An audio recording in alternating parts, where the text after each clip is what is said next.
ఏపీలో అసెంబ్లీ లోక్సభ ఎన్నికలకు సమయం దగ్గర పడుతున్న వేళ వైసీపీ అధినేత అలాగే సీఎం జగన్ కు బిగ్ షాక్ ఇచ్చారు ఆయన చెల్లి అలాగే ఏపీ కాంగ్రెస్ రాష్ట్ర అధ్యక్షురాలు వైఎస్ షర్మిల. ఇక వైసీపీలో అసంతృప్తిగా ఉన్న నేతలను కాంగ్రెస్ పార్టీలో చేర్చుకుంటున్నారు. తాజాగా చింతలపూడి ఎమ్మెల్యే ఉన్నమట్ల ఎలిజా వైసీపీ పార్టీకి రాజీనామా చేసి కాంగ్రెస్ లో చేరారు. వైఎస్ షర్మిలకు ఆయనకు కాంగ్రెస్ కండువా కప్పి పార్టీలోకి ఆహ్వానించారు. ఇక ఇప్పటికీ వరకు అభ్యర్థులను ప్రకటించిన షర్మిల ఇతర పార్టీల నుంచి నేతలను తమ పార్టీలో చేర్చుకుని అప్పుడు అభ్యర్థులను ప్రకటించాలని ఆలోచనలు ఉన్నట్లుగా తెలుస్తోంది. ఏపీలో చలనం లేని కాంగ్రెస్ పార్టీ నుంచి అసెంబ్లీ కనీసం 10 మంది ఎమ్మెల్యేలను కూడా పార్లమెంటుకు 5 మంది కాంగ్రెస్ ఎంపీలను పంపాలని షర్మిల వ్యూహాలు రచిస్తున్నారు.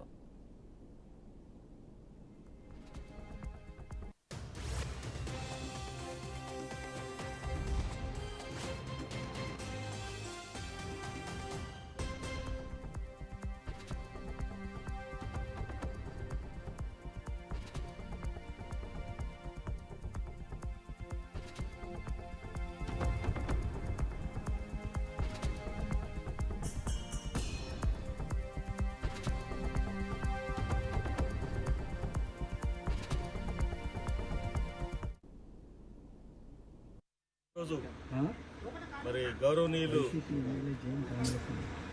షర్మిల మేడం గారి చేతుల మీదుగా కాంగ్రెస్ పార్టీలో చేరటం జరిగింది. దానికి చాలా కారణాలు ఉన్నాయి.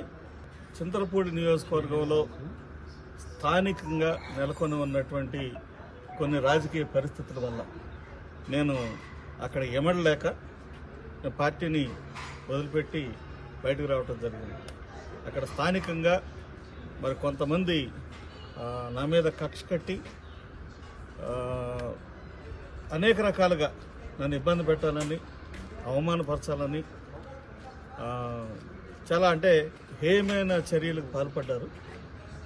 అదేంటంటే ఒక సిట్టింగ్ ఎమ్మెల్యేగా నేను ఉండగానే వేరొకరితోటి మరి శంకుస్థాపనలు ఓపెనింగ్లు చేయటం, అలాగే శిలాఫలకం మీద ఉన్నటువంటి నా బొమ్మను కూడా రాయితోటి చెరిపేయడానికి మరి పాల్పడ్డారు.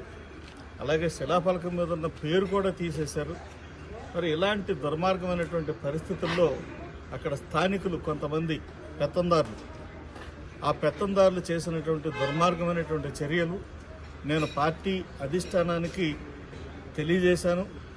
చాలాసార్లు ప్రెస్లో మాట్లాడాను, మీడియాతో మాట్లాడాను. మరి ఈ రకంగా ఉంటే ఇబ్బంది కలుగుతుందని కూడా చెప్పాను. అయితే పార్టీ పెద్దలు ఎవరు కూడా మరి దాన్ని పట్టించుకోలేదు.